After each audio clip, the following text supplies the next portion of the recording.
Good evening and welcome to Patterson Field here in Los Angeles, California for this I-5 rival matchup between the visiting San Diego Growlers and your Los Angeles Aviators. I'm Jeremy Ziskin, alongside me, LA Viva player Samantha Pittman. And Samantha, at 4-8, the Aviators are officially eliminated from playoff contention, so tonight they're playing the role of spoiler.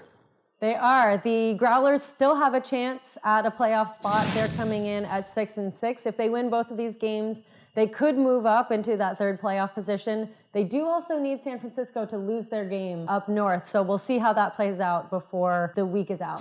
Sounds good. This is the second of 3 straight games between the two teams to end the season. Samantha, let's take a look at some of the key players to watch tonight. For the Growlers, you can't mention San Diego without their captain and all-around superstar, Jimmy Mickle. Had one of the greatest all-around performances in 2014, winning a college championship, club championship, and Callahan Award all in the same year. Big free agent pickup from Colorado.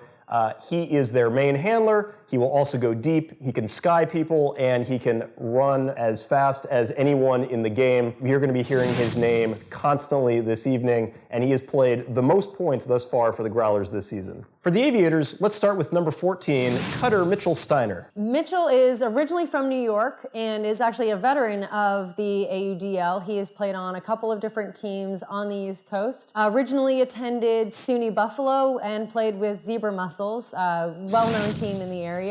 Before coming out to Los Angeles this last year, played with Renegade for the last club season and has been a staple on both the offense and defensive line with the Aviators this season. Next up is number 16, Zach Theodore. Zach joined the season a little bit later. He wasn't originally on the roster at the beginning of the season, but has since then proved absolutely invaluable to the offensive line.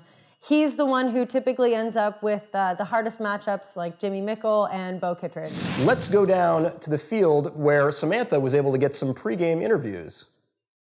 What are you going to do for yourself, for your teammates? Playoffs aren't in the picture, but you have this rivalry. How are you keeping yourself and your team motivated to keep fighting, to keep playing hard? I mean, we definitely want to win our last game at home for the fans. The fans have been great this year, so we want to win that for them. And getting a chance to remove our friends from their own playoff hopes is always a nice little bit on top. But just every time we get to play them, it's really close and it's really fun, and I look forward to it every time. I don't think these guys are gonna have a problem getting motivated. No, probably not. No. And then defensively, what do you guys need to focus on to shut down San Diego? These guys are ridiculous. I can't teach them anything. They know exactly what the heck they're doing. They just run hard every point, and they shut down their guys. We've had guys step up and shut down guys like Jimmy, and now we got Kurt back that we're looking forward to shutting him down. And so our defense just runs hard every point, and it really makes their life difficult. So I'm not worried about them at all. I know you guys have a chance at playoffs still. What are you guys planning to do on offense tonight to really maximize your chances at that? So offense, I think we just have to play smart. In these conditions, especially, it's a little rainy, a little windy. We just have Which we see so often in Southern California. Right, yeah, it's a common day occurrence, right? Yeah, I mean, we just got to play smart. Take our shots when they're there, hit a deep shot when the matchup presents itself. But really just taking the sure shot, catch and throw in these conditions. You just have to be smart with the disc. And then defensively, what do you feel like you need to do as a player, as a team, to bring that motivation, that fire to your defense to shut down Los Angeles? It's tough coming off of a 4.5-hour drive from San Diego. It should really be 2.5. So you just got to find that fire, right? Drink a few energy drinks and just embrace the challenge. I think the key to playing LA is really focusing on their handlers. That's where they get most of their offense moving with Steve Chang. But also making their deep cutters like Hussein and Sean McDougal and Arbiter. Force those guys in, force them to make a lot of throws. We don't want them to go deep over and over and over again. No one likes watching them run away from you. Thank you so much. I'll let you get back to it. I know it's coming up on game time. Thank you. Good luck tonight, and good luck tomorrow night. Last game at home. That must be exciting to be able to close out your season. It is. Hopefully we'll get a little better weather than this, but rain's in the forecast still. Oh, good. But okay. thank you very much for your time. All right. Sounds like the Growlers are fired up and ready to go, and this one should be a great game tonight. 1, 2, 3, take flight! 1, 2, 3, Growlers! We're just playing a moist version of what we normally do. And while the teams get ready to start, I want to take a moment to say that the Aviators are proud to announce a partnership with Select Physical Therapy, the exclusive provider of athletic training services for Aviator home games.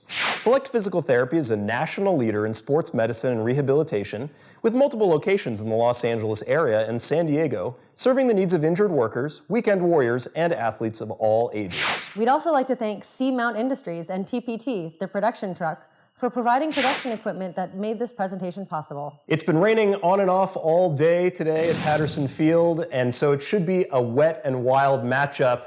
I'm excited for the opening poll. Let's get down to the action. All right, Samantha, we're set for the opening poll, and this is Dan Bellinger. You're going to see Matt Parisi, Ross Lenta, Jimmy Mickle running the show on offense with big old Trevor Purdy in the middle. That's Jesse Cohen, their young star, and already throwing a dicey proposition to Jimmy Mickle, who boxes out, but he can't get it. So Theodore goes over his back and causes enough strife for Mickle, and he can't pull it in. Well, he kept trying to back up into Zach's space, and Zach wasn't going to give it up. What a throw from Bellinger with the vision to Mitchell Steiner. And the goal to Sean McDougal, and that was very quick for the Aviators. That Mitchell, big ups, bigger attitude. I gotta say, that was a really interesting throw choice from Dan Bellinger. Throws a high release, inside out, puck to all the way to the other side of the field, and somehow finds his target. You know your teammates. Relatively quick point from the Aviators defense, punching it in, and Dan Bellinger is going to be back on the pull. Just over 30 seconds to score that first point. That's Lenta over to Dom Leggio. This time we're going to get to see Kurt Gibson on offense, all-around superstar from Florida. Should have won the Callahan, didn't, for reasons which remain unknown. Let's go, baby, work! San Diego playing their ISO stack, trying to get it off the line. Some really physical defense from the Aviators so far. We get back to Will Griffin. Reverses the field. That's a very nice catch from Kurt Gibson on the other side. Swinging it amongst their handlers. That's back to Will Griffin. Griffin with the shot up the sideline. Nice, play well. And that is going to be a goal. That's number 49, Matt Parisi with the goal. So another quick point, and we are tied up at 1. Proving to be an exciting game so far. Yeah, the San Diego doing an excellent job of getting their cutters into space on that point. And really quick handler movement across the back as well. For our first look at the Aviators offense, that's Ottinger gets it up to Alexander.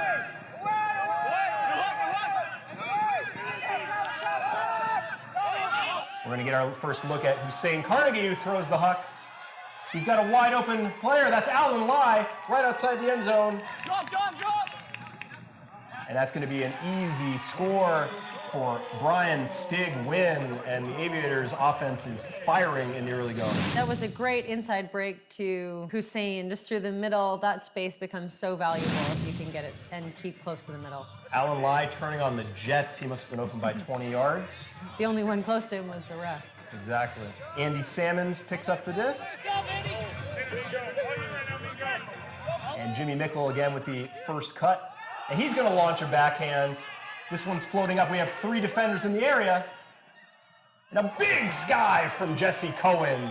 That is emphatic from the young fella. It's a great catch under pressure. LA was all over him. We'll see if they can keep pulling that out as the game goes on. Jesse Cohen, part of the 2014 UC San Diego squad that made nationals, likes to play pickup in Los Angeles as well, play with him a few times. He is incredibly fast. Better on your team than against you, right? Exactly.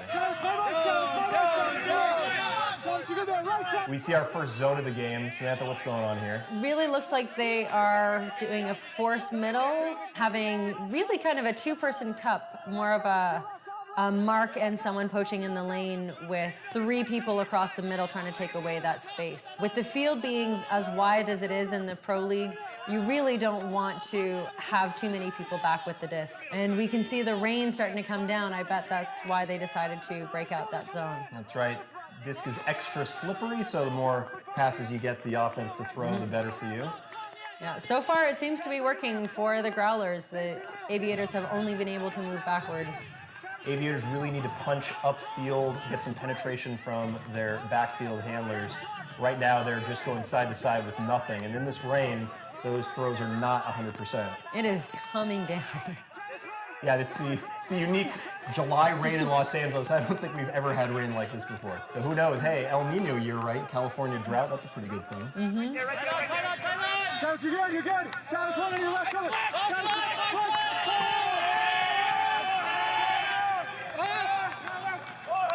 So we finally get our first play upfield, but he can't reel it in. That's Brian Wynn on the 20-yard line. Good look from Ottinger, but just a bit too far. Well, and that is the risk and one of the rewards of playing a zone. Your handlers get bored and want to take those shots. Incisive forehand from Kurt Gibson, but Will Griffin gets 2 fingers on the disc, and it sails over his head. So they've now pinned the Aviators back on their own third of the field, and we've got Helms marking Alexander. And another jack in the other direction. Big sky from Mark Elbigan. Elbigan looking for Hussein. He's got to get it off. Oh, that was an interesting choice. Ultimately successful. So Wynn with the cheeky high release lefty to Hussein, and that's going to be Aviators' goal.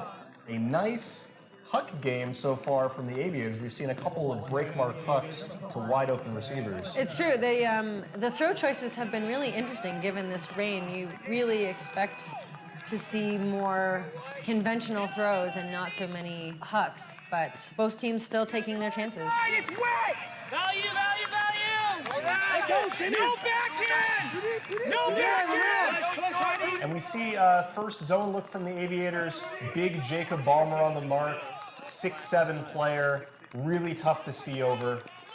And in this kind of rain, in these windy conditions, you can already see the disc slips out of the thrower's hands and goes right out of bounds. Andy Salmons cannot connect, so good defensive choice from Coach Frankie Rowe. And it looks like Bellinger's going to have to move the disc up 3 yards, respot the disc. Bellinger with the IO forehand to the end zone, and that's a goal. No, that's a delay of game penalty, throwing before the whistle to resume play. So the disc will go back to Bellinger with a 10-yard penalty.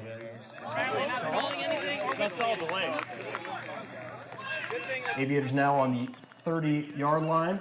Smelter with a dump. Big high release backhand. And that is a spicy throw to Ian Chiles for the goal. That's a break. That is a break. Aviators with a solid lead at the beginning of this game at this point. With this rain, who knows how it will all play out. You know, with the conditions such as they are, right? Yeah. Sometimes you just have to get aggressive. It's true. You don't want to be playing the game where you're dumping and swinging the disc 5 to 10 times in the backfield. The high release aggressive throw like that is probably the right choice. Yeah, I mean, if this weather keeps up, I wouldn't be surprised if we see more zone looks from both teams, just to really challenge the handlers to make more throws. So we see Jimmy Mickle, Mr. Reliable with the disc. Not finding anybody open, gets the disc back to his handler. That's Andy Curtis. Goes up line, can't find him. Jimmy Mickle, ooh. Even from Jimmy Mickle, that throw almost came out. Backhand huck finds a wide open Will Griffin. Marked by Smelter. Smelter's backing off. He's going to have to get that disc off, and we're going to have a stall. And I'm shocked that is not a stall by now.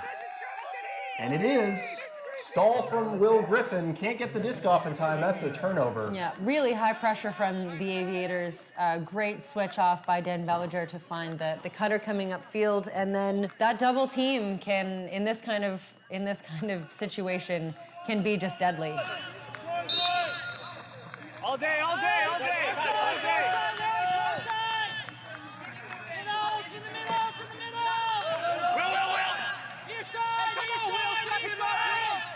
Aviators now back in an isolation stack, vertical down the field. We see Simon Evans. Aviators working the disc methodically. Bellinger again looking for the aggressive throw and can't meet his target.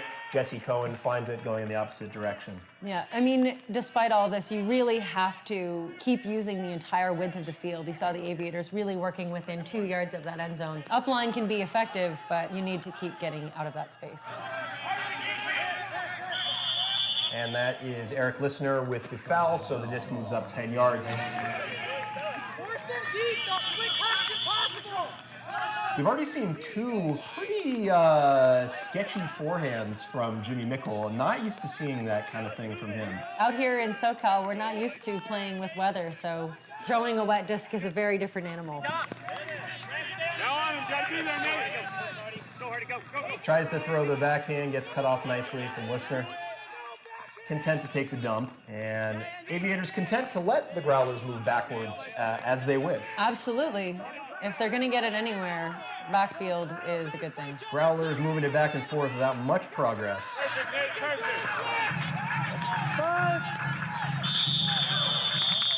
And that is going to be another stall on number 23, Jimmy Mickle. So causing some frustration here in the early going.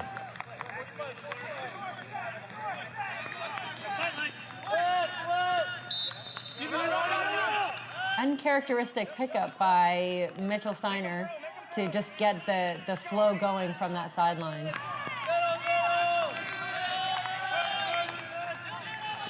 Aviators working it upfield with Zach Schachner, and that's a backhand to the end zone.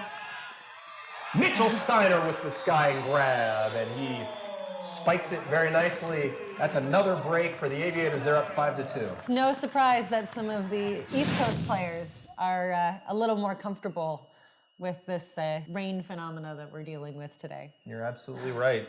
I'm just not used to this amount of rain in July in Los Angeles. It's like, where are we right now? I have no idea what's going on. Turns out we're in the tropics. Wow. Palm trees and tropical storms. I don't know, Colorado is mostly sun and snow, not a lot of rain. I guess not, though with all the oxygen in the air down here at sea level, it's got to be some sort of advantage.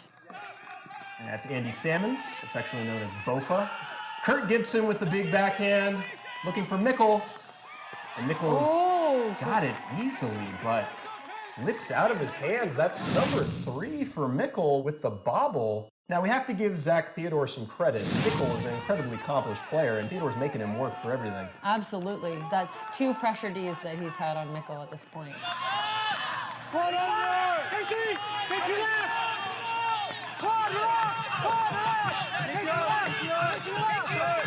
And an unfortunate slip of the disc from Andrew McRae give the Growlers a chance to score.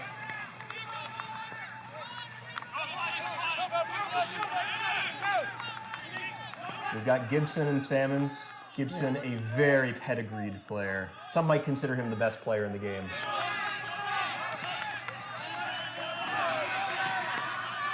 Go get it, runner! Go get it, runner! San Diego playing a very isolation-based offense, really similar in structure to a vertical stack. Only 2 handlers and then continued cuts through the middle from their cutters. Go, Quad, go! Nice backhand from Trevor Purdy up the sideline. Go, Quad! Gibson gets it for the goal. That's Casey Wu, number 29, and the Growlers get one back. They've got one more break to catch up before we can call this a close game, I think. 2:16 left in the first quarter, and some dicey throws and catches on both sides. We've had an exciting one. Teams not afraid to huck it in the early going. Short pull, it's always nice when you have a short field. Fairly obvious contact there, but I guess not seen by the refs. Around! Go, Nate! And another ridiculous foul from Nathan Bridges. I don't know what he's hoping to accomplish with that other than giving the Aviators 10 yards. Be consistent, Nate! Okay, Nate, go around! Now we know what a foul is. Go around! But Alexander, cool, calm, and collected, throwing and going. Elbigan wanted him, but found a narrow lane on the sideline. Go, Nate!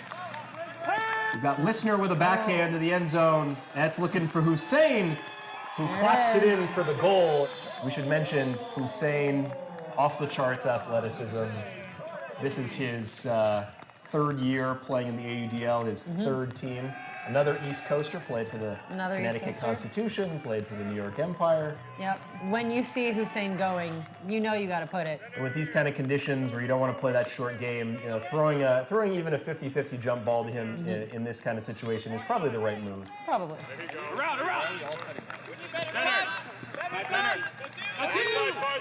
Jesse Cohen gets the disc in space, throws another awful forehand. That just gets slippery. This is just really, really ugly. I mean, I do not envy the players out here trying to throw the disc in these conditions. No. And a bobble from Simon Evans gives the disc right back, so Growlers with another chance. Catch and throw, catch and throw. And a big backhand. Looks like they are going to take my advice. And it pays off. Jesse Cohen with the goal. Yeah. And he gives Chiles a nice low 5 for the effort. Growlers finally get back on the board. Playing on turf in these conditions, it gets so slippery. Yeah, so slipping and sliding. Limbs get cold. It's just all kinds of fun. And when you've got the rain like this, the fundamentals are even more important, right? When you're throwing that forehand, you want to grip the disc very tight between the rings of the disc. Makes it a lot easier to throw the disc.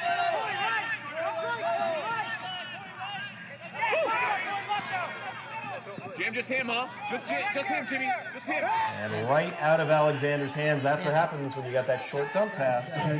Plenty of time, boy. So Growlers looking for another break, and they've got Kurt Gibson on the goal line, can't find Mickle. Go round it! Throwing and going. Wide open. And up the sideline, and that is going to be a break for the Growlers. That's Corey Helms, their defensive cutter. So we've got a tight one here at the end of the first quarter. Yep, 11 seconds to go. It is a game, both teams struggling. Really, I think that, as you said, the huck and D is almost never the wrong choice at this point. Come on, Ben! Get Ben! Get Ben! Go back in! Go back in! Ah! Yes! Huck right off the bat from Ottinger. Gives the Growlers enough time for a desperation huck. And Bellinger gets in the way to block that one at the end of the first quarter. Big ups from Bellinger to save that goal. Yeah, looked like the Growlers player was not happy about Dan's positioning on that. Now, I know I mentioned this last time, Samantha, but I hate to bring this up again. The Aviators seem to have this knack for trying to run out the clock at the end of quarters or at the end of games and leaving just enough time for the opposing team to huck it back the other direction. Can we get a message down to Frankie to stop doing that? Notes for next season. Yeah, that's something we're going to have to work on. Hey, it's a great first quarter. Let's go. Aviator on 3. 1, 2, 3. Aviator! 1, 2, 3. Growlers! Back to the action, start of the second quarter here at Patterson Field, and the lights are now on in the stadium. I mean, this time of night is such a challenge, I feel, as a player. Daylight is on its way out. Artificial light is still kicking in. It's this kind of gray, shapeless time where finding the disc and reading its path get to be, I feel, a little challenging. That was very poetic, Samantha. I read. Nick Alexander with the disc, and we are underway. Ottinger wide open, and they're probably going to trap him on the sideline. Yeah, more of a zone, almost zone, more just sort of poachy. The defensive players are taking away the lanes and not so much guarding individual players, but I wouldn't say that it was anything as structured as a planned zone. Eric Listener showing his vision, breaking this zone wide open. And wants the scoober, gets it back to Listener. Listener with the outside in backhand. And it's bobbled, but can't grab it is Elbigan. Hussein and Elbigan both had reasonable shots to get that disc Yeah. but it's going the other way, and we're going to see Gibson again with the pickup. Times where you need to communicate to your teammate that you have a good line on it and make sure you don't have that kind of miscue. And Gibson winning a 2014 club championship with Johnny Bravo, but he's now back on double wide, and he's based out of Austin, Texas. Grant with a really aggressive mark and apparently a foul on that. Growlers getting the chance to move forward 10 yards. And really, Boyd is just trying to make Gibson uncomfortable.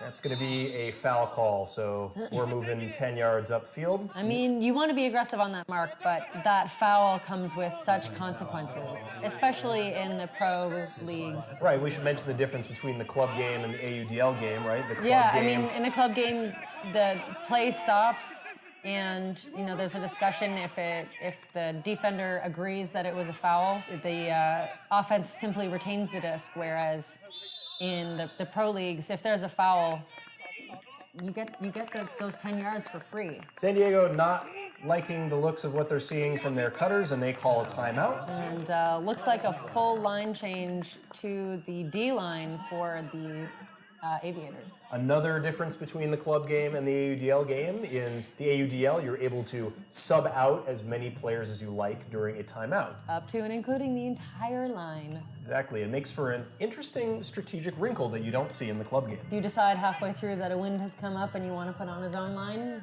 you sure can. This timeout is brought to you by Savage, the ultimate apparel company.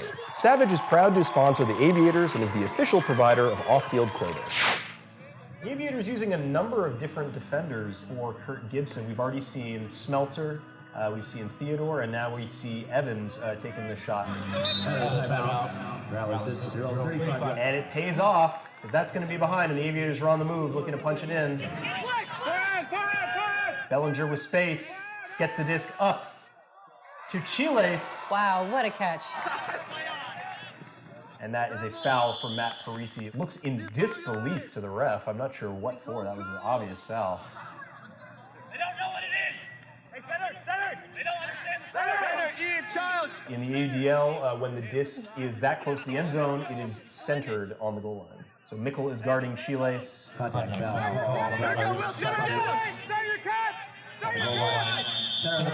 Some juking from McDougal, can't get open. And a layout bid gets the disc away from Shackner, and he is down hard. He looks to be injured. An aggressive layout bid from the Growlers for that IO up line cut. And the training staff are on the field. He is shaken up. Players gathered around.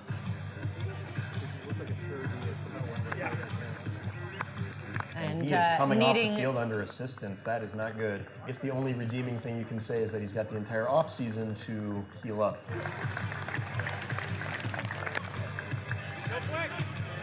Here we go, Red! So Steiner is going to come in, and now he's going to take a shot at Gibson, but this one's coming back. But the whistle blew. What's happening? Their players were not from the field yet. Middle! Ian, tight. Middle, thrower! If you want that, go. Inside. Nice movement from the Growlers. Backhand huck, and Evans swats it away, leaves his man and gets it. McDougal was there on the backside, but a nice poach D from Evans, and we're going the other way. Yeah, great help from Simon. Bellinger, the man of the hour, he's going to have to get this disc off. Throws another disc all the way to the other side of the field, and somehow McDougal gets it. And we got Theodore running the show with McDougal up to Carlisle, and Carlisle has the disc slip out of his hands, too casual with the barbecue backhand. Yeah, it's some really, again, continued very physical play upfield. It looked like there was some shoulder-on-shoulder action upfield. A Growler trying to shove off of an Aviator player. And Bellinger, playing some intensity downfield. The Growlers get 10 yards out of that. Mikkel with the disc up the field. Centers the disc back and gets the break off. We've got Curtis with the around backhand. What a step out. Oh, Parisi mistimes his jump, goes up too early. Carlisle gets that one. Parisi known for having amazing hops, but even he couldn't get to that one. Great pressure from the Aviators if you can make your opponent go up too early by thinking that you'll get the D if they don't go up for it. Now, Frankie Rowe's seen enough, and he calls the timeout with the Aviators up 6-5, 7:31 left in the second quarter. This timeout is brought to you by Savage, the ultimate apparel company. Savage is proud to sponsor the Aviators and is the official provider of off-field clothing. I'm getting word from the field that two of the key Growlers players, Josh Ackley and Nick Lance, were supposed to be at the field today, but have run into some travel problems. They are apparently trying to rent a car right now at LAX International Airport and make it over to the field to help their team out. Oh, wow. Both of these guys, Josh Ackley and Nick Lance, Callahan winners.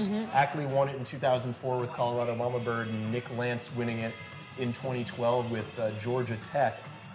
These players are irreplaceable, and with a game of this magnitude that the Growlers absolutely have to win, wow, this is really bad for They them. must be pretty frustrated that they aren't here. It's been an eventful, shall we say, year for the guys from Colorado. They've run into numerous travel snafus.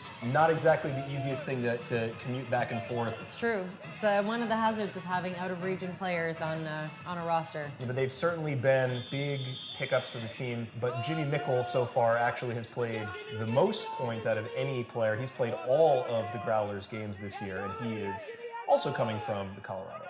Nice catch from listener behind him. That's no easy task when it's this wet. No. Stopping and changing direction can be a challenge when the field is less slippery. Some sweet fakes from Alexander getting that backhand on. And Hussein slippery. doinks it right off of Ottinger's hands. Stack up! Mickle the backhand to Gibson. Nice layout on the mark. Penetrating cut from Mickle on the goal line. Can't get it off. Good defense from the Aviators. They're going to have to swing it back and forth. Back to Gibson in space. Two-man game with Mickle. Throwing and going. Nice bracketing play from the defenders. It's really smooth switching back and forth between the two of them to try to maintain coverage there. Great first step from both Gibson and Mickle, and they get the job done. That is a Growlers break, and they've tied the game at 6s. They have, and that only took half of the quarter to get through that 1 point. I think there were 2 timeouts during that one point. That was a heck of a hell point, but the Growlers bring it back from being down 5-2, and they're going to tie the game up. So we have a ball game, ladies and gentlemen. Flat ball, that is. Flat ball, of course. So that's Alec Benton with the pull. And we've got Alexander, Bellinger, and Boyd in the backfield. Streaking up the field is Boyd, but they're going to track him down. That's Theodore with the scuba. Whew. That is dicey. Balmer gets the disc, and he gets fouled by Benton, so he's going to move up 10 yards. And it's really nice to have a tall handler like Balmer who can just put the disc wherever he wants. Yeah, and pull down. Maybe not the prettiest scuba I've seen. Forehand to the end zone for Alexander, and he's going to find his teammate Theodore for the goal. Nice blade into his teammate, tracks the disc where the defender can't get it over his shoulder, and we have a 7-6 game. Aviators looking to put a few in quickly in this quarter, I'm sure. Yeah, white all day, baby. Got Andy Curtis up to Purdy. Mickle again, seems like he's playing every point. Season on the line, you got to have your best players out there. And Jesse Cohen with the high release backhand. Especially when you're missing 2 of your clutch guys. Exactly. All day. Far side. Mickle again in power position. He's getting the disc every other now, throwing and going. He's taking the game over. And he is wide open up line, but drops the disc. Cheeky little backhand, a little bit behind Mickle, and he can't reel it in. Bellinger throws the backhand. He's got a wide open player. Is he going to track it down? Oh, and it's Chiles! Oh, no. Slips from his hands. He on got the ground clap contact. catch, but the ground contact just knocks the disc away, and that is too bad. It was a very nice throw from Bellinger to Chiles, his club teammate. I mean, it really looked like he went for a slide on a slip and slide in that end zone. Just a good 5-yard gainer on the slide alone. Puck from Mickle to Cohen. Cohen brings it down. Wow, great catch.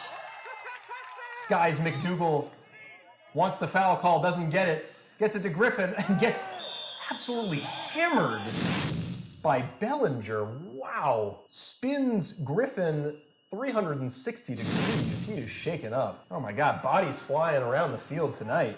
You think they don't want it? I think they want it. Wow, this game's getting heated. We've got some tempers flaring. McDougal trying to calm down Griffin. Bellinger taking one. Smeltzer coming in for Bellinger. So Gibson's going to come back on the field. Gibson trying to knot this game up at 7s. We've got some discussion here between the refs about exactly where the players were before the foul call. Evans is going to have a tough task here on Mickle, trying to guard him one-on-one. These are two of the best players in the world. Let's see how he does.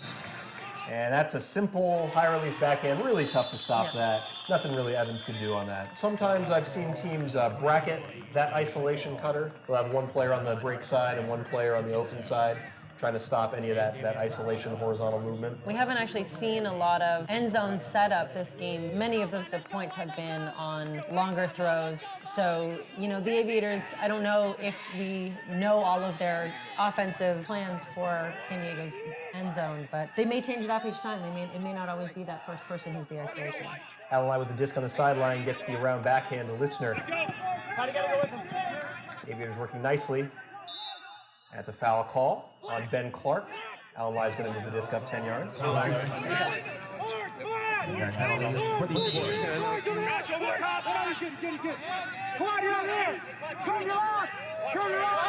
Inside out break to Elbigan. Elbigan looks to get the break mark, can't get it off. And he throws a huck. This is going to be a 50-50 ball. And Eric Listener with the goal. 8-7 Aviators. Elbigan with the speculative forehand. And his receiver pulls it in. Yeah, that looked like it was maybe a Hail Mary. He had been holding onto that disc for quite some time. Having somebody always ready to go deep to pick that up at a high stall count is a solid plan. Elbigan had a couple of dump options there, but with the wet disc, that's never a sure play. So stall count was getting high, and he just wanted to rip that. Well, you could see the handlers getting much more stagnant. They weren't doing a lot of moving for him, and San Diego has clearly shown their aggression, so throwing to a stationary target really is just inviting the defense to come in and to pick that off. Got some dink and dunk offense here from the Growlers. Gets the disc to Cohen. And we're back to Mickle. Mickle gets the disc back. Salmons back to Mickle. Throws the forehand around to the end zone. Will that come back? And that is too far. Aviators forcing a coverage sack. So they're going to look to get their first break of the quarter. Forcing a what? Coverage sack. American football. See, we're not all, we're not Canadians like you, Samantha. Coverage sack in American football is when you don't actually force the D downfield, but you force the thrower to make a throw that they would normally not like, but it's just a desperation, and so, Understood. Yeah. Balmer tries to huck it, gets the disc to Chiles. Chiles with the backhand to Evans. It's going to be him and Salmons gets in the way. Good catch-up D from Salmons. I really thought Evans had that disc tracked the whole way, but... Yep, I think we all did. Yes. Including Simon. That's right. Salmon's a long-time San Diego player, but he has some experience playing in Los Angeles for the seven figures co-ed squad. He also played for Strike Slip for a season, which was LA's open team a couple of years back. So he has some experience with these players. He's a couple of years ahead of them, most of them, I would say. Yes. One remaining in the first half. Casey, go! Casey, go! Casey! Keep going, Casey! This way. All day. Go to.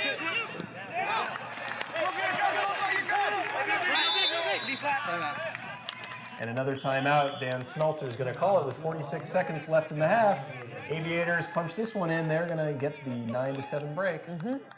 This timeout is brought to you by Savage, the ultimate apparel company. Savage is proud to sponsor the Aviators and is the official provider of off-field clothing.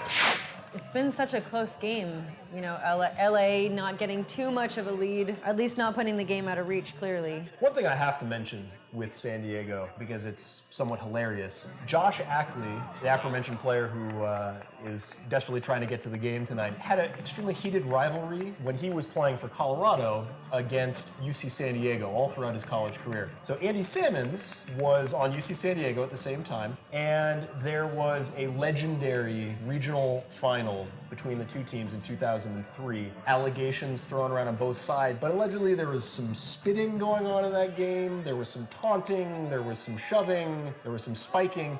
Regardless, in the end, Josh Ackley's team, the underdog Colorado squad, ended up making it to nationals over the Air Squids, and then would actually go on to win the national title the next year. And Ackley, actually, when he was signed to the Growlers, had to apologize to the entire city of San Diego for his previous transgressions. I'll begin with the disc up the line, and he gets it to Listener past a sliding defender. That's a cheeky little throw from Elbigan past the double team. Makes you shake your head a bit at your teammate and then say, well, it worked. 40 seconds, let's go! Let's go, you can do this! All day, White! All day! All right, so back to the action. Trevor Purdy, disc on the sideline, back to Kurt Gibson. Gibson winds up the forehand, gets it back to his teammate. Jesse Cohen with space. Throws the lefty backhand to Gibson. Watch him, Dan, watch him, you now. Gibson back to Purdy. Playing a little throw and go. Not much going on downfield. Middle. Hey, drop. Double leg up. Ballinger with an aggressive mark that he does not get away with. 7 seconds. We're going to get the disc up the field for Cohen. Hey, blitz up too. Going on the 35-yard line. Cohen with the outside in backhand to the end zone. And Purdy's going to reel that one in past the streaking Evans. So 2.9 seconds left in the half. They worked the clock to perfection. LA managing to maintain a lead for this half. We got to check on how tall Trevor Purdy is because I want to see if he rivals Jacob Balmer. It's too bad we don't get a chance to see them guard each other. Yeah, it looks like Trevor Purdy's 6'6", actually. So Balmer has one up on him. Mickle with the pull, 2.9 seconds left in the half. Aviators have no time to throw any other hitch passes, and this is going to be a huck to the end zone from Bellinger. Who's going to bring it down? We've got a crowd. And it's a game of... Oh, and Purdy just in the end zone. Just as we're talking about his height, he reels it in. And that was really just kind of like a parting of the seas, everybody coming together around Purdy, and then he's just left standing, holding the disc. 6 feet, 6 inches with the D, as if there was any doubt. Balmer was in there. He had a chance. And Balmer's actually 6'7", so he had a chance at that one. He did. We have a low-scoring first half. It's the Aviators 9 and the Growlers 8. We've had some slippery conditions out there, some discs coming out of the thrower's hands and out of the receiver's hands. Yeah. What are the teams going to have to do in the second half to adjust to these conditions? I mean, really in this kind of weather, you just have to focus on execution. You really want to grab it with both hands, make sure that you've got a solid grip on that disc.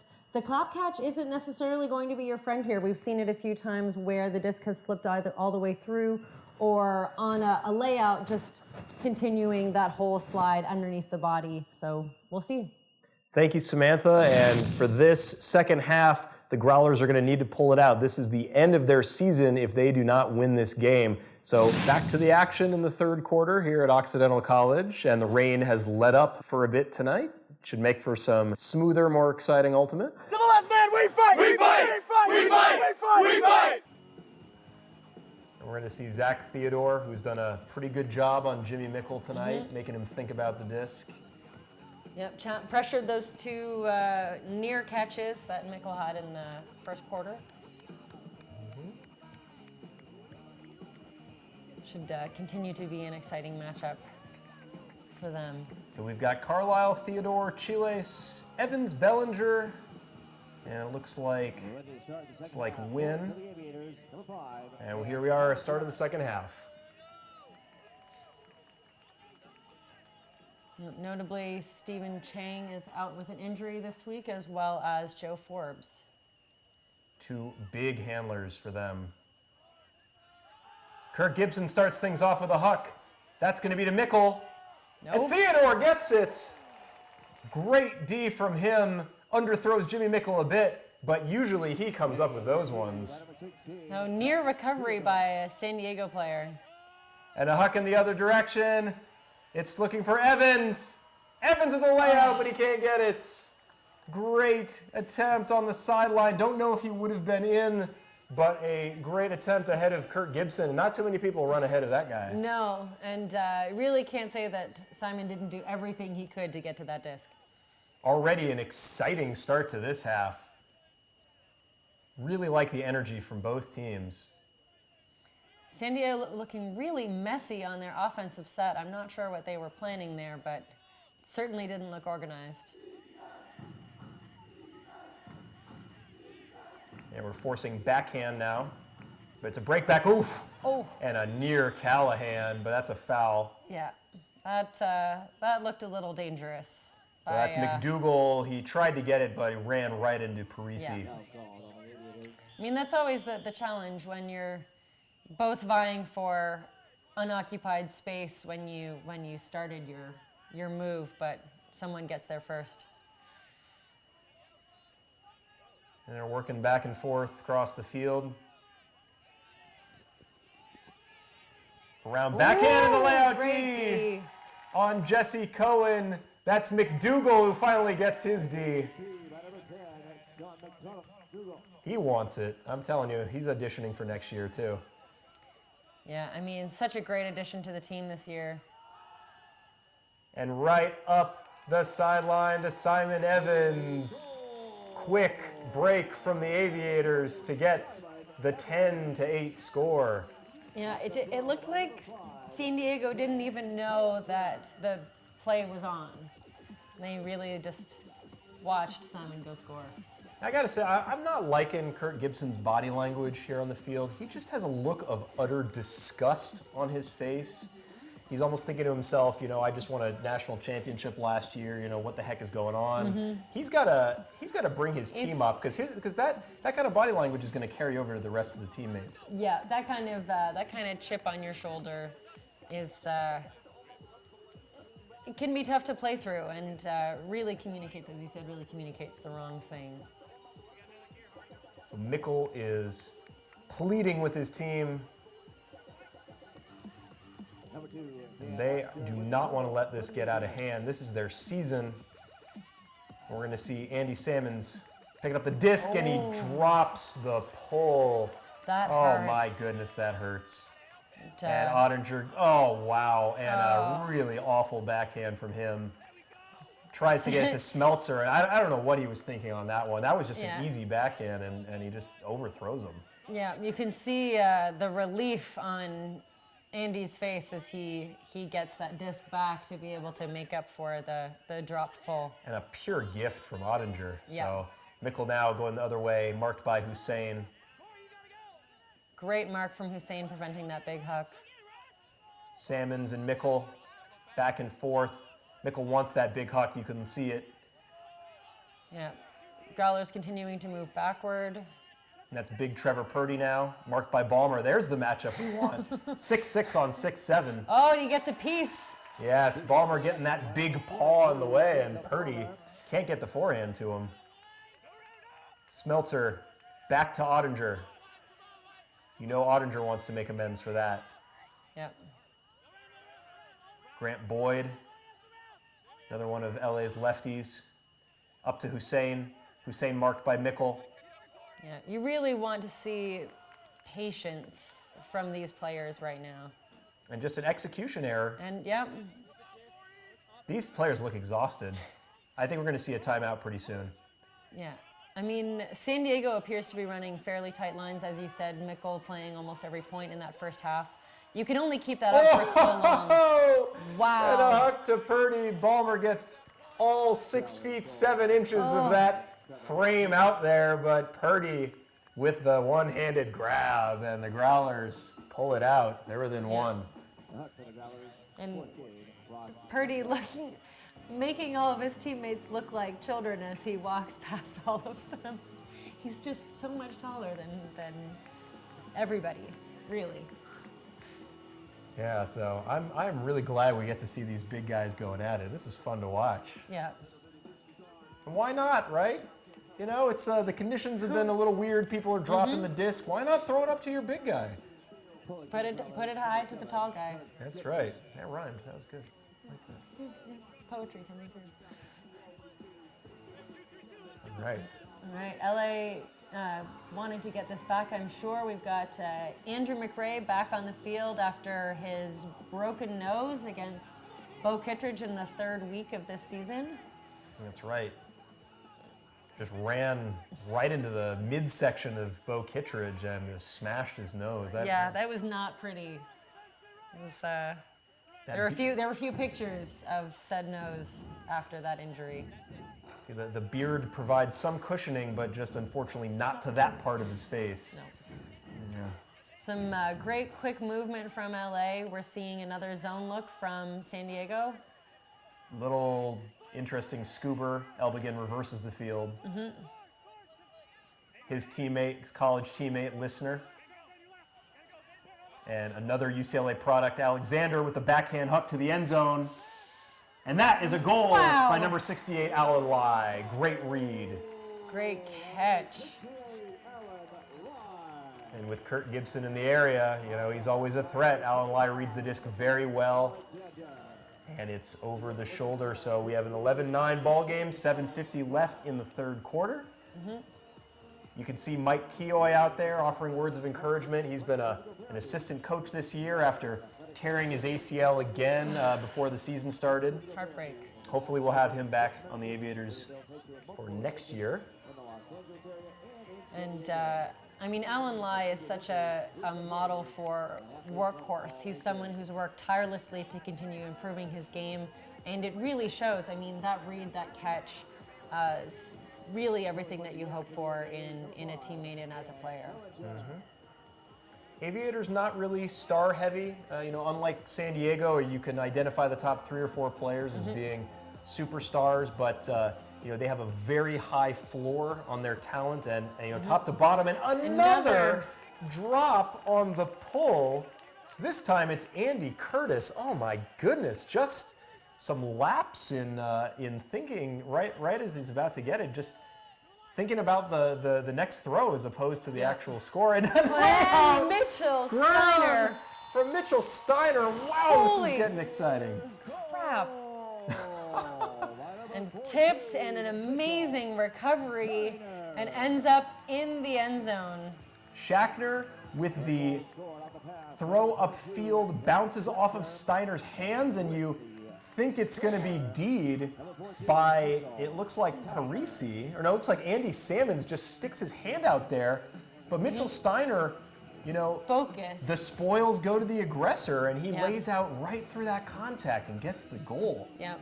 Laser-like focus on that disc. It was his. You would not believe that the Aviators are 4-8 and out of playoff contention. They are playing just as hard tonight as they have every other game. Yeah. Also, good to see Zach Schachner back on the field after his injury in the first half.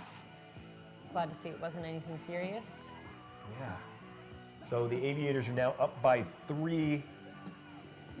And San Diego's got to be getting a little desperate feeling at this point. The first half, or the first half over third quarter, halfway gone. Time's running out to be able to make up this game, to be able to get a lead and actually close out their season with a win. And it's good to see that they put Curtis back there after dropping the pole in the previous point. You don't want to take him out of the game. He's going to lose confidence. He's going to have time to think about it. It's good to get him right back in action. Wow. And a great layout from Kurt Gibson, saving the Jimmy Mickle overthrow. Now they're moving up the field. Jesse Cohen. Inside break to Jimmy Mickle. Mickle gets double teamed. Gets it over to his handler, and that's Dom Leggio. Back to Mickle. Double team from Theodore and Evans. He's going to have to get this off, and he doesn't. That's a stall on Jimmy Mickle. They are really frustrating him tonight. That's their third stall down on Jimmy tonight. Great strategic use of the double team. That's a foul on Ross Lenta, so Bellinger gets the disc up the field. Frustrated. This game's getting really physical. You can tell the Growlers do not want to go home early.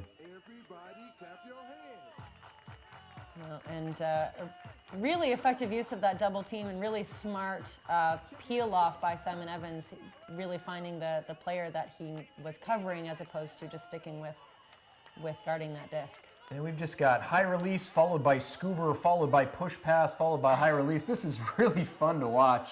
I don't know about the decision making, but it's working so far. Well, I mean, at least the rain stopped. Exactly. Why not bust it out? These players are just glad. And another really speculative throw. Wow. Oh, but he gets the better of it. Great catch. Theodore on Mickle. I am really excited. Wow. Past the diving defender. It's Ian Chiles. Another goal and a break from the Aviators. It's 13-9, and they're running away with it. That was some really creative play by the Aviators.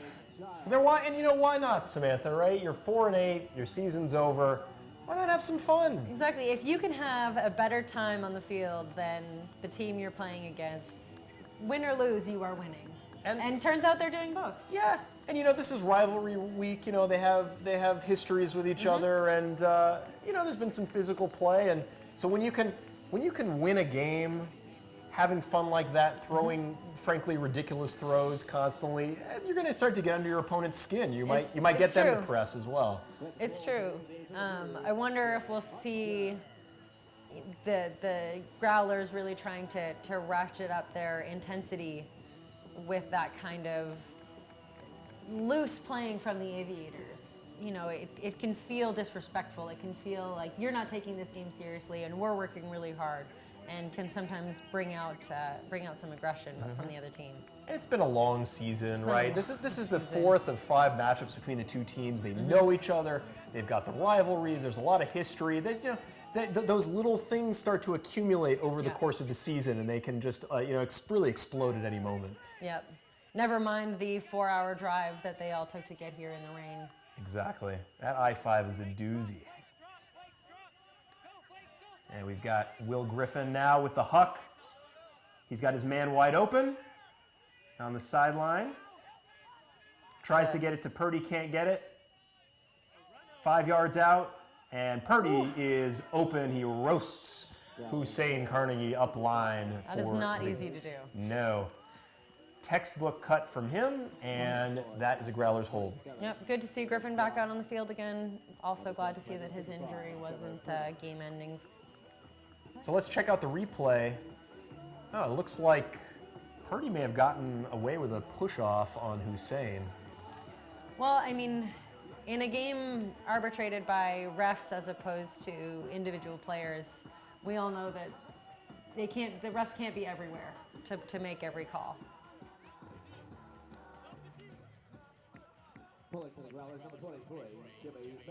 It's a learning experience for the refs and the players. Absolutely. I think far too often, frankly, this season we've seen players milk the refs where they get fouled or what they perceive to be a foul, and they look to the refs and they kind of beat their chest, and then they end up getting the call, and we don't like to see that too much. No. And a huck back to McDougal, who gets it to Alexander for the easy goal. Yeah. Again, we're seeing these very loopy throws from from the handlers way downfield. And I mean, clearly both teams have been playing together quite a lot to be able to read and expect that kind of,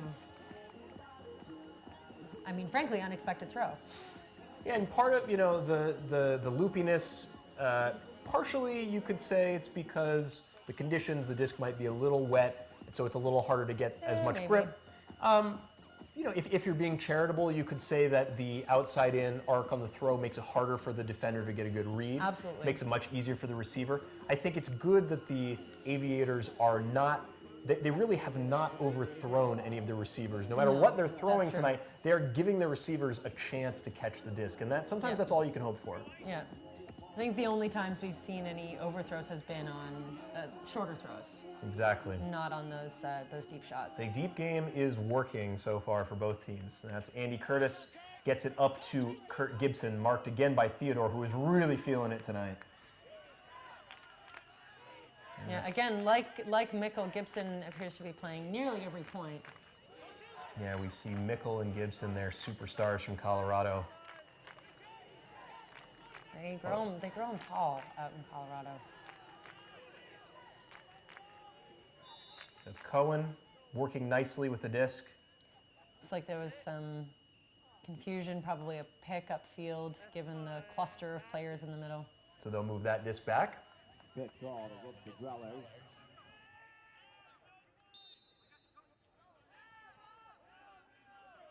Jesse Cohen gets back to Will Griffin, who gets it up to Gibson.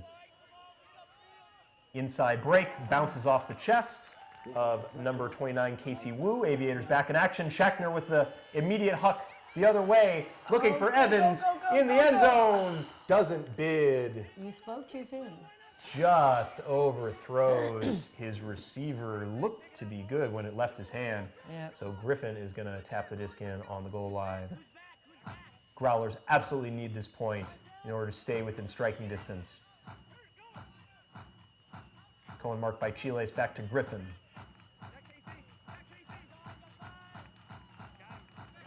Growler's doing a great job of moving that disc all the way around the backside of the field.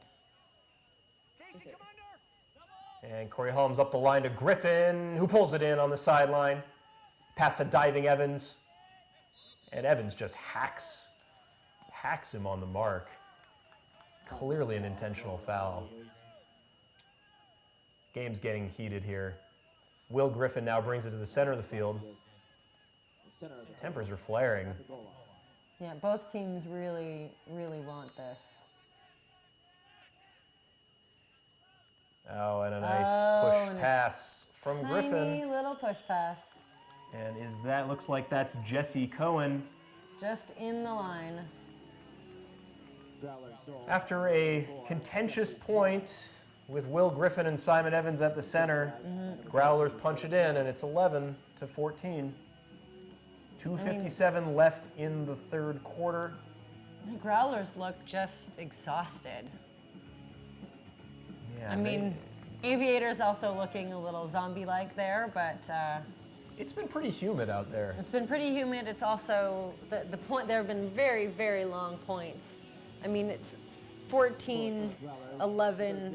We've had, slightly over 45 minutes of play so far. They've been fighting for this, considering how quickly a number of the first points rattled off. Aviators out in a horizontal stack. That's 3 handlers back, 4 cutters upfield. Back to Alexander. Alexander gets the disc up to Wynn, back to Ottinger. Ottinger nearly turfs the forehand, and a big hammer from Eric Lissner.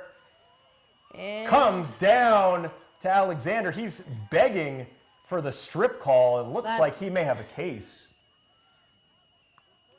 Flying in for the D is Nick Wu von Hogenstein. And, I really thought that looked like a strip, but evidently not. Growlers get a fortunate call. That's the first time we've heard Van Hogenstein's name tonight. Aren't you glad? I really hope I get to say that name a couple more times. The Growlers using all of their bench.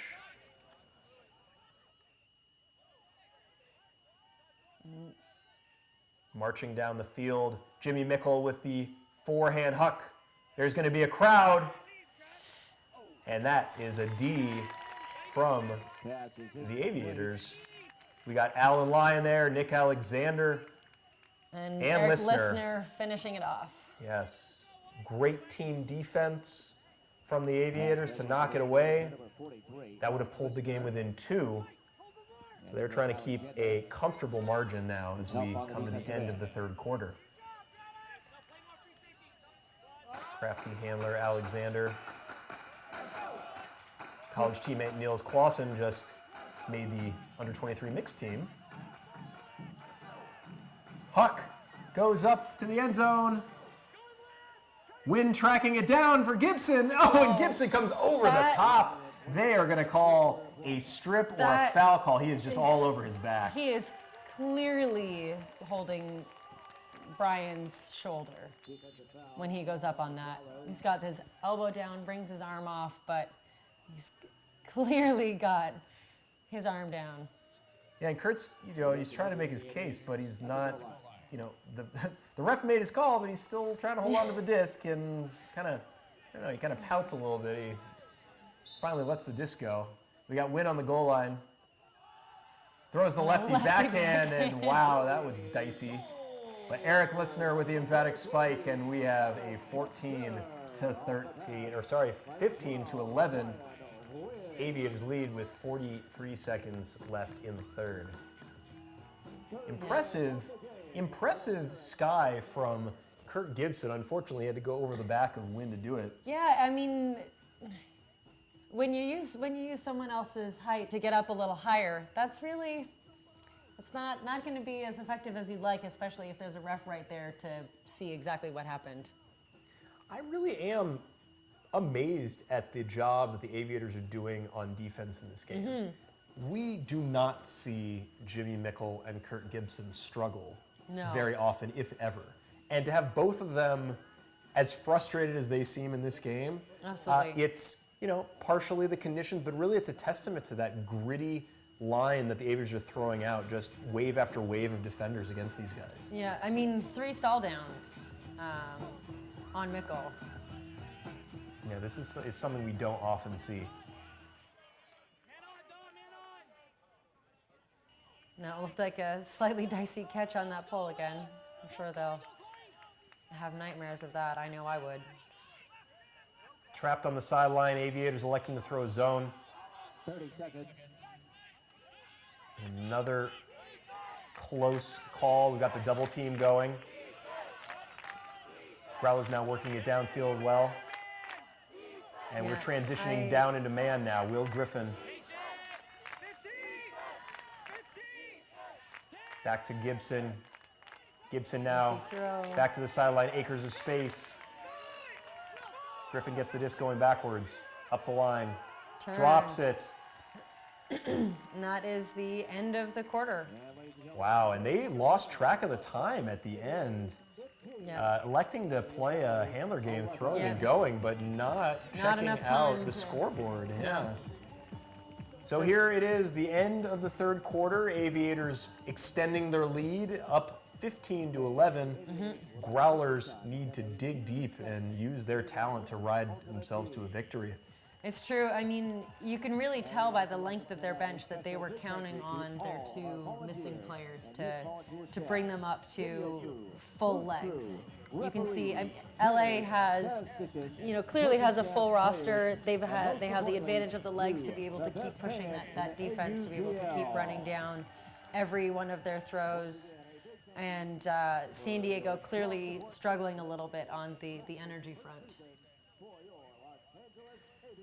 And I do, Samantha, have confirmation now that Nick Lance and Josh Ackley are on their way. They have rented a car at LAX and are furiously driving to the fields to try to finish this game. Guys, this fourth quarter is about our fans, it's about our pride, it's about our team.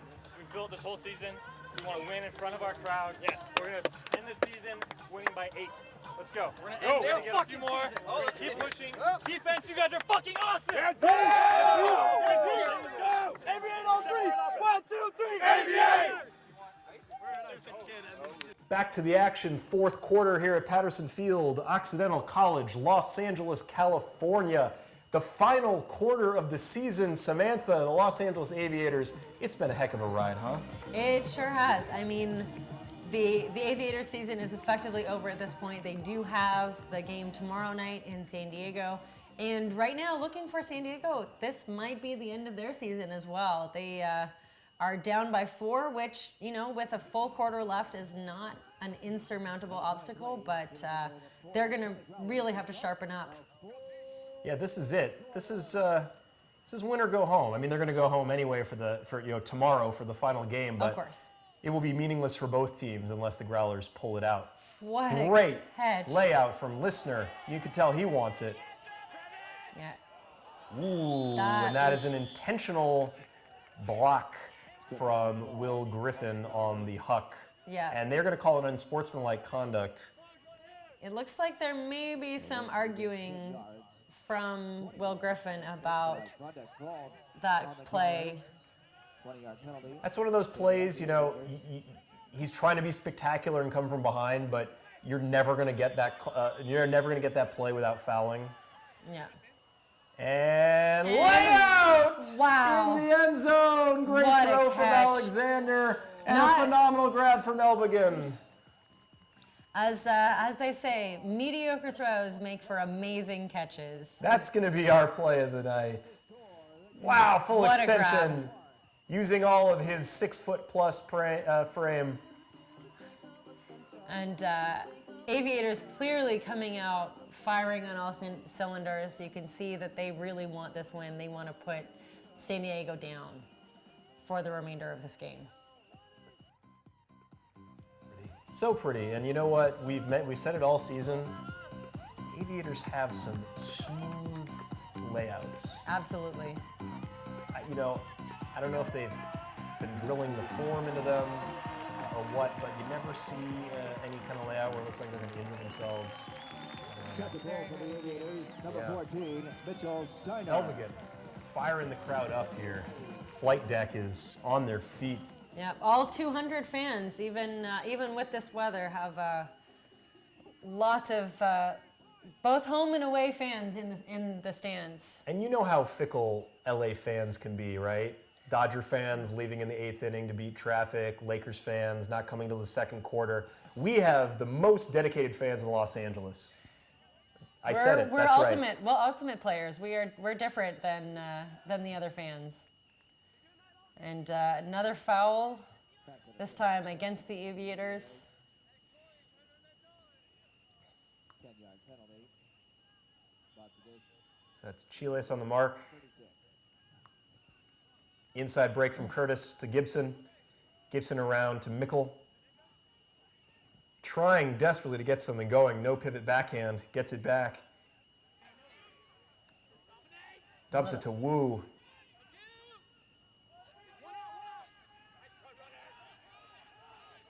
Cohen faking, going, throwing.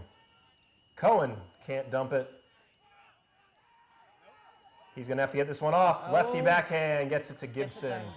Great point from Jesse Cohen. Yeah, and great point from San Diego. Really, for the first time this half, I think, seeing real fire and real determination from their offensive line. Also really interesting, the number of lefty backhands that we're seeing, I think just as a trend in the sport in general, not just in the pro league, but 2 or 3 goals already tonight. I mean, when I started playing more years ago than I'd like to admit, you really didn't see that kind of trick throw. You had high release, you had scoobers, you had hammers, but you didn't have this offhand throwing choice. It definitely keeps the defenders guessing. It's true. Nice to have as many tricks in your arsenal as possible. Absolutely. The one player up in Vancouver, Morgan Hibbert, he ended up breaking his right wrist And so now he doesn't throw a forehand at all. He literally just throws lefty backhands and righty backhands. And depending on how he catches it, he will just pivot in that direction and throw a backhand. It's pretty amazing.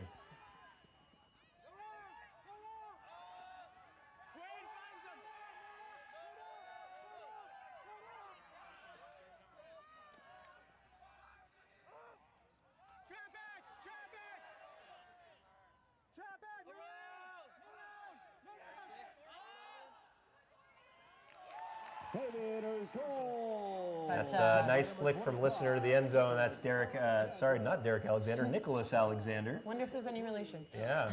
So the other Alexander gets it done. Now Aviators up by 5, and tick-tock, Samantha, Growlers need to pull something out of their bag of tricks. Yep, 9.5 minutes left in the game at this point, so San Diego's got to put the Jets on. Nice, cool, calm, and collected throws from listener. Never seems rushed. Nope. You can tell he always knows exactly where he is on the field and in the stall count.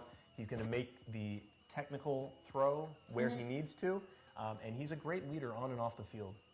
It's true, and we've talked about Zach Theodore playing great D on Mickle, and the Aviators tonight missing Jeff Silverman, that's a big loss on defense. It's really great to see that, as you've said, the Aviators are not a team of stars. They are a team of well-rounded players that even when they have one of their, strongest players not on the field, there are other members who can step up and get the job done. Backhand huck from Jesse Cohen to Mickle, and again, Theodore gets it from him. Wow, he is playing so well tonight. I've never seen Jimmy Mickle lose this many jump balls in my entire life. And Growlers get that D back. So that goes all for naught. Good D from Theodore, but Growlers managed to hold. That's Casey Wu, gets it over Smeltzer. Wisely decides to stop backpedaling and run forward for the disc. Nearly disaster. But let's talk about Theodore. I mean, we haven't. Let's face it. We haven't really called his name very much this season. He didn't even make the squad originally. Yeah. He came in midway through. Now he's guarding one of the best players in the entire world, and he is winning that matchup. He's winning that matchup. Absolutely. And, he's also been instrumental in those 3 stall downs on Mickle as well. So, that's such an exciting matchup. And you really have to commend Zach for coming out that hard and not... It's easy to be intimidated when you know you're coming up against a player that strong, and to just ignore any reputation and just take that person for themselves and decide that you're going to win every matchup. It's quite the statement of character. Ottinger with the scoober. Nearly. A great catch by Nick Alexander. Elbligan. Foul's going to be called. Yeah, that was absolutely a strip. It looks like the San Diego player, we're staying calm on that one. Healthy discussion. Yes, sorry.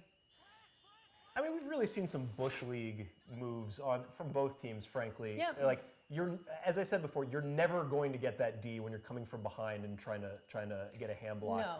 So the fact that you would even attempt that is just, it's so unnecessary. And a big huck from Eric Listener. Elbigan's all alone and gets laid out into by Will Griffin, who pulls the disc away from, I don't know what he is going on in his head right now, but smiles on the face of Elbigan, so I guess that there's a friendship there, but... Griffin is probably one more play from getting ejected in this game.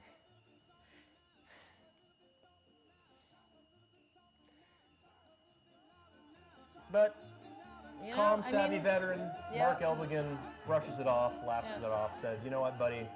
I played too much Ultimate to get rattled from Yeah, you can say Will Griffin had great closing on that. It did look like Mark was all by himself, and then out of nowhere, Will came through to try to get that D, but I'm not sure what happened after that.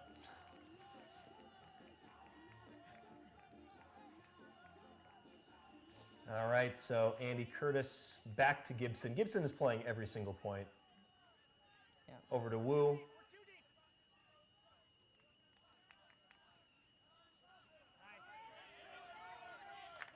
I mean, in a game like this, I understand wanting to play your best players, but at a certain point, they can only do so much before energy starts to become a problem. Working up line, Jesse Cohen, and the layout poach block. And that is Sean McDougall comes flying through on the cone. He is shaken up. Yeah, And another D on Jimmy Mickle. That might be... I mean, clearly Sean is down. Ooh, and you know, that's a hand injury. Maybe his hand got stepped on. This timeout is brought to you by Savage, the ultimate apparel company. Savage is proud to sponsor the Aviators and is the official provider of off-field clothing.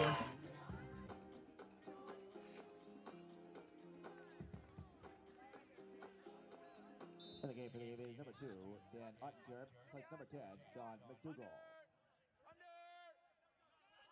Great defensive play by Sean McDougall. Theodore can't get the disc across to Bellinger.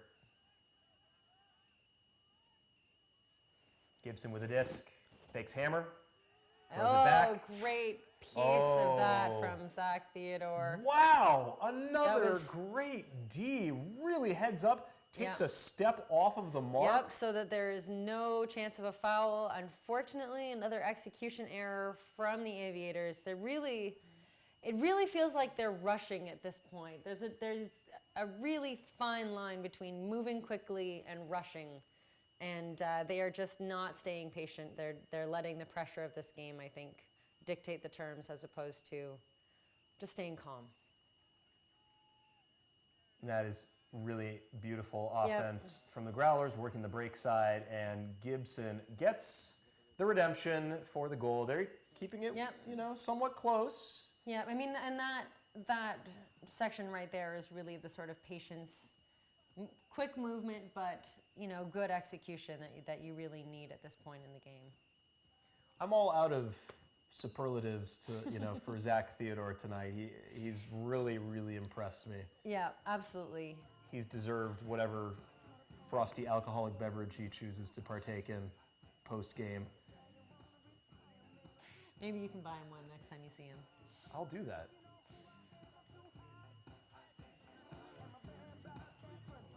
And there's some sort of call. Some sort of unsportsmanlike call. Looks like a member of the Growlers may have been chirping either at the refs or at the Aviators. So they're going to have to pull now from the back of their own end zone. Interesting. We have Game's not getting seen testy. that before. This game's getting really testy.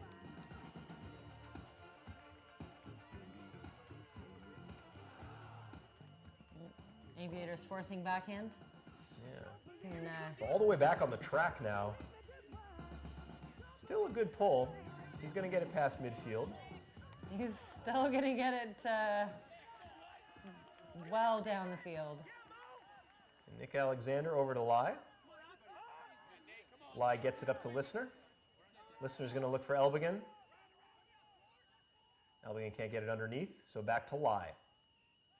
Great cut from handlers going upfield. Aviators getting a little crowded around that disc. Lai reversing the field. There we go. That's Grant Boyd. Dump back to Lai. Lai throwing and going. Gets to Listener. Listener with the forehand huck. But that's going to sail long. Way too far. Intended receiver Mark Elbigan. Growlers now with a chance to cut it to 3. Mm-hmm. And timeout called by the Growlers. Timeout is called on the field. It was 6:05 left in the game. Hope is alive for the Growlers. I'm still not exactly sure what happened on that unsportsmanlike call. No, but that's the only thing that it could have been. But I mean, I think you might be right with some sort of calling or taunting from the sideline. But Let's hope it wasn't Will Griffin. That guy's been getting in some trouble tonight. It's true. This timeout is brought to you by Savage, the ultimate apparel company. Savage is proud to sponsor the Aviators and is the official provider of off-field clothing. Now the timeout. Possession to the Growlers.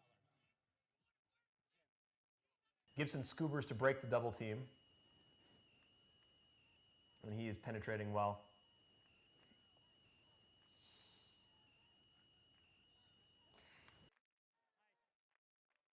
Contact foul call on the Aviators. Foul call on Shackner. Gibson's going to move it up.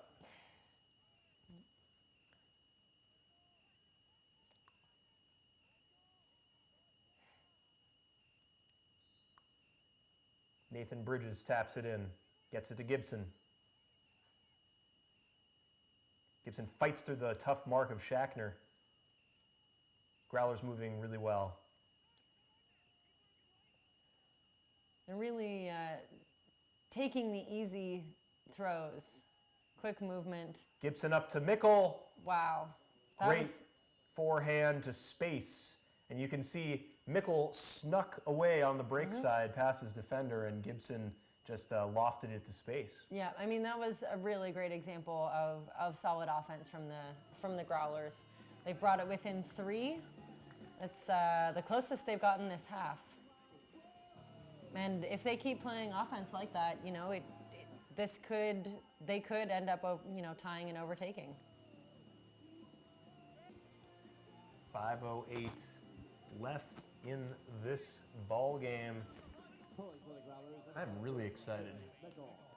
This is a really exciting game. I mean, both teams pouring everything they have into the last few minutes of this matchup. Last Aviators home game. Yeah, I'm getting a little sad. Yeah.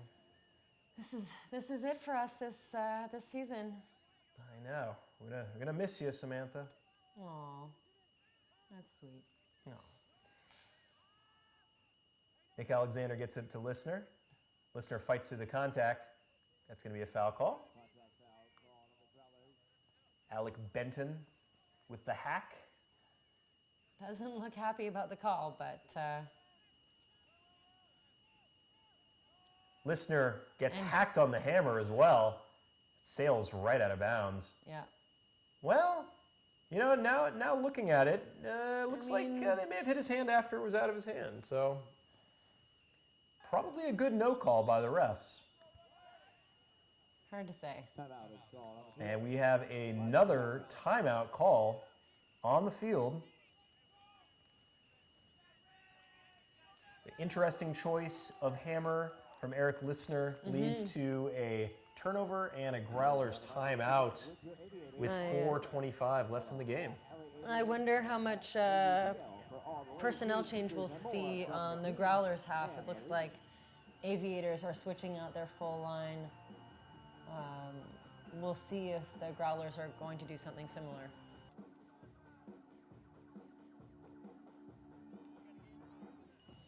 We want to bring you updates from the other games around the league that are going to affect this standing. San Francisco Flamethrowers are up by 2 late in the third quarter against the San Jose Spiders. So the Aviators, or I should say the Growlers, are going to need San Jose to come back in that one if they're going to have a chance to make the playoffs. Now the timeout. Growlers possession.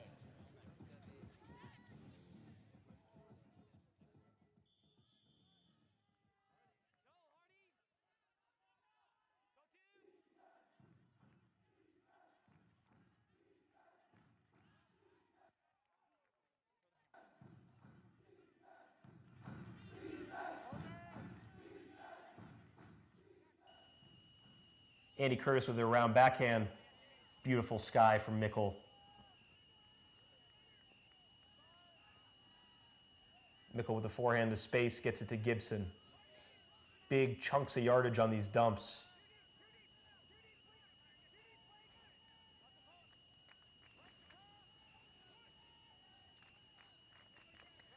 I like continuing to use that very effective so far double team.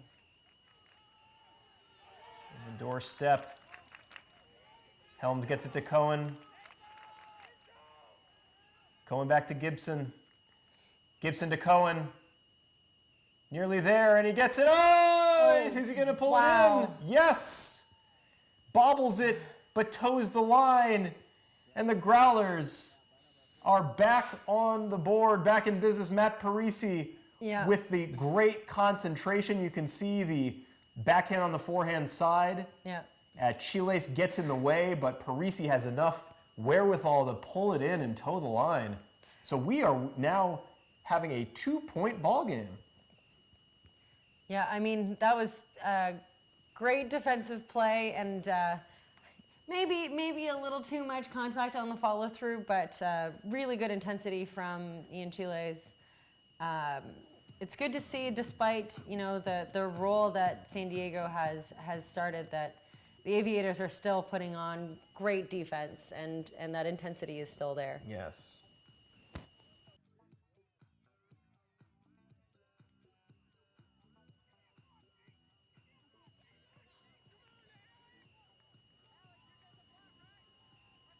See the San Diego players really still working very hard to get down on that pole. Nick Alexander with no mark. Grant Boyd again, no mark. Not sure where the defenders are. Huck from Alexander. He's got a wide open win in the end zone. That is a really bad defensive breakdown from the Growlers. Not what you want at that point in the game. They just let Wynn loose in the back. Yeah, he's not someone you want to leave alone. You cannot, at this point in the game, at this point in your season, have that kind of defensive lapse. No. There were no defenders on two of the handlers, letting off a wide open forehand huck to a wide open receiver. Yeah, and if you just can't get beat like that at this point in the game. I can only imagine what Gibson is saying to his teammates right now. And I mean, that kind of breakdown will only do good things for the morale and spirit of the Aviators, and will really only contribute to increased stress and probably, aggression from the San Diego sideline. Ottinger with the pull. We're used to seeing him on the O-line, but now coming down on D. Hussein also on D.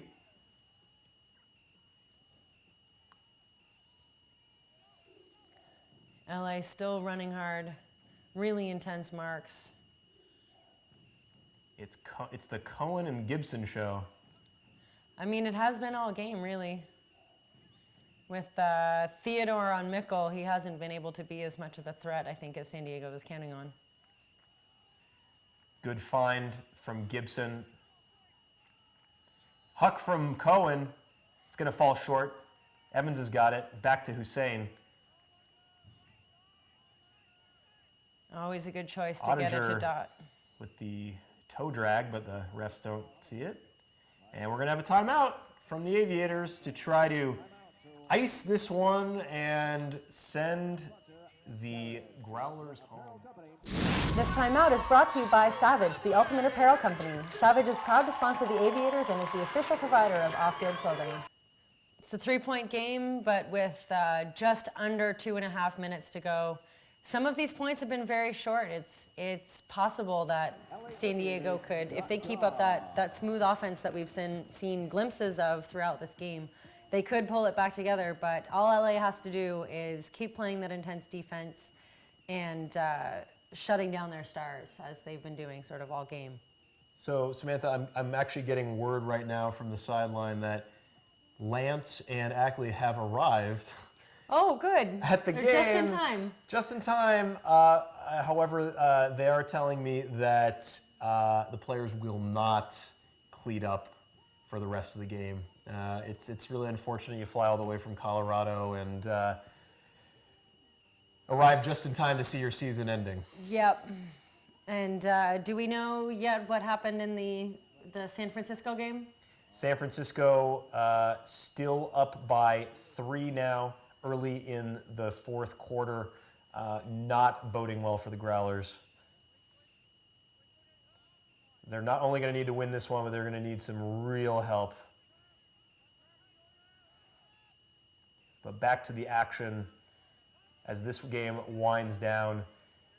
We've got a game of keep away. You can tell the Aviators are just trying to put this one on ice. That's going to be a foul call. No, he knocked his receiver over, but no call. Refs content to letting them just play the game out. Oh, and something. But there's another a foul over downfield. there. Yeah. So actually, that is going to be an unsportsmanlike call on Will Griffin for pushing and shoving Grant Boyd. It looks like there may have been some taunting, some talking, and that's his second unsportsmanlike call, and that is an automatic ejection. He is walking off the field. Yeah, tempers are flaring. We've seen some tough plays from him in this game. Not what you want to see. We still like to see spirit of the game. Absolutely, and I mean, you can understand the frustration. Coming into this game, really wanting to win. What a catch by Andrew McRae. And you know what? That's his first goal of the season. Is it? So good for McRae, huh? Very timely. Coming back from a broken nose, gets a great goal to end the Growlers season. Absolutely. He's got to feel good. That's got to feel great. I mean, to be able to come back from that kind of an injury, get back on the field and put a goal up on the board, you really kind of wonder what you've missed from his potential for this season. And we know that his beard doesn't just have potential, but it has reality. It does. I mean, I want to say that that's their 8th man.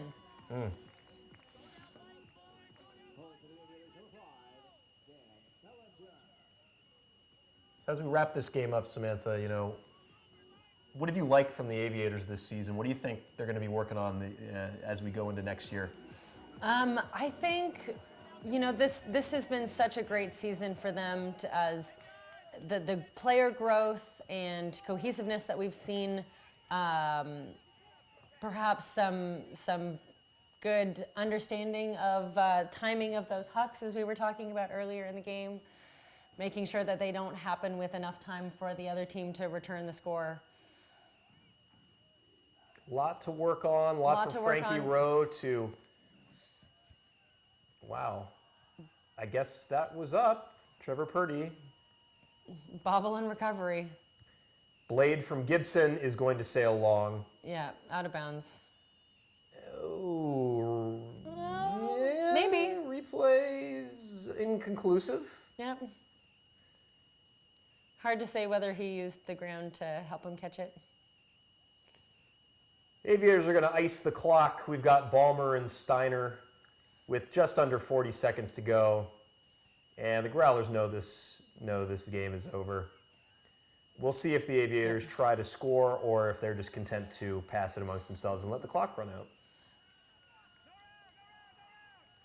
Yeah, well, I mean, if the shot's there and it's 100%, take it. But otherwise, I guess Smeltzer wanted it.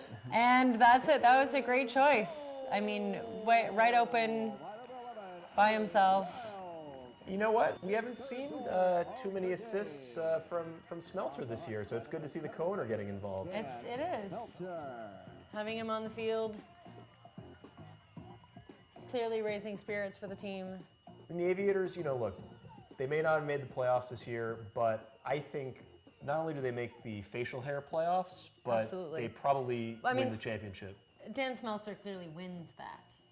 Well, I don't know. What about Andrew McRae? I mean, we've got beard versus mustache. It's true. It's true. This is really a style question. I don't know if I'm qualified to answer. And aforementioned Dan Smeltzer trying to get the crowd involved with 14 seconds left in the game. I mean, the Aviators have got to be feeling good at this point.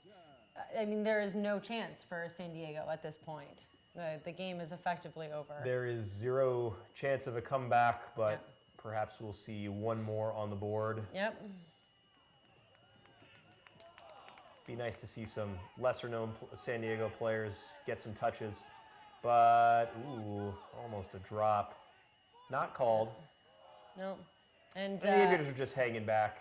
Jump ball to end this game. We've got 4 defenders in the area. Big Jacob Ballmer snags it out of the sky. Comes down this time. And this one is in the books. Aviators 21, Growlers 16. San Diego is officially eliminated from playoff contention, and we actually have word now that the San Jose Spiders have lost to the San Francisco Flamethrowers. So this outcome, either way, the Growlers were going to fall short. So now the Western Division, the playoffs are now set. We've got the San Jose Spiders in the first position, Seattle Cascades number 2, and San Francisco Flamethrowers in that third position. A great regular season out here in the West. Absolutely. And on that last play, you could tell that LA knew that deep shot was coming. I mean, they had a couple people running around after the disc, but really concentrated, especially putting Ballmer on the field. So it looks like we came out right out of the gate, started quick. How important was that for us? Oh, huge. I mean, you got to set it when you come out, and you got to set a tone early. Like, let them know you're not messing around. There have been times this season when, especially like the Spiders game, we come out sluggish and slow. Dig yourself a big hole. It's so hard to come back from that against a talented team like this. But if you establish a lead early, you put the pressure on them, they start making mistakes. So. How did the weather affect? It definitely affected it early. A lot of drops, a lot of careless throws. That's just going to happen in Ultimate, but we were able to kind of muscle through, and we were able to get more solid throws in than they were. They tried to force some tough ones that just aren't going to work in this rain. How nice is it to get the last win, last home game to get a win? Oh, we're so good at home. These fans are so great. They really give us so much energy out here. Like, it's night and day. I mean, when we go away, you know, it's tough because you have to really motivate yourself. When we got those fans behind you, pushing you, it makes it that much better to get the D. And you saw we're hungry out there. We're running down the pool. We're all just have so much energy because we're at home. Congratulations on the win. Good luck tomorrow. Thanks so much, man. This one's in the bag. LA Aviators 21, Growlers 16. Samantha, this game was all about the defensive pressure that the Aviators put against Jimmy Mickle and Kurt Gibson. We saw a really, really tough, gritty effort from Zach Theodore tonight. Absolutely. I mean, he has been such an invaluable addition to the LA roster. I mean, just a smart choice. And, you know, there may have been some who were uncertain about the matchup of a relatively untested player in this kind of setting against someone like Jimmy Mickle, but clearly the right choice for those two players.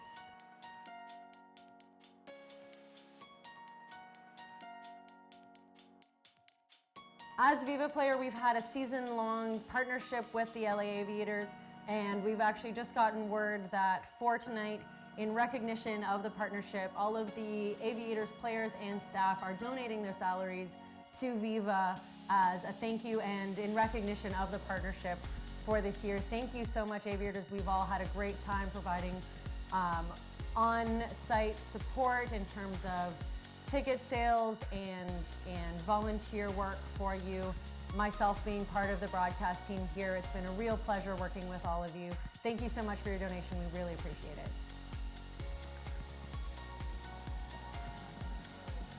From all of us here at the broadcast team and on behalf of all the owners, players, volunteers, and staff, we want to thank you profusely for coming out to support your Aviators this season. We're already hard at work on the 2016 season, and we know that next year is going to be bigger and better than ever. So on behalf of myself and Samantha Pittman, thank you so much for a wonderful year. Aviators on 3. 1, 2, 3. Aviators!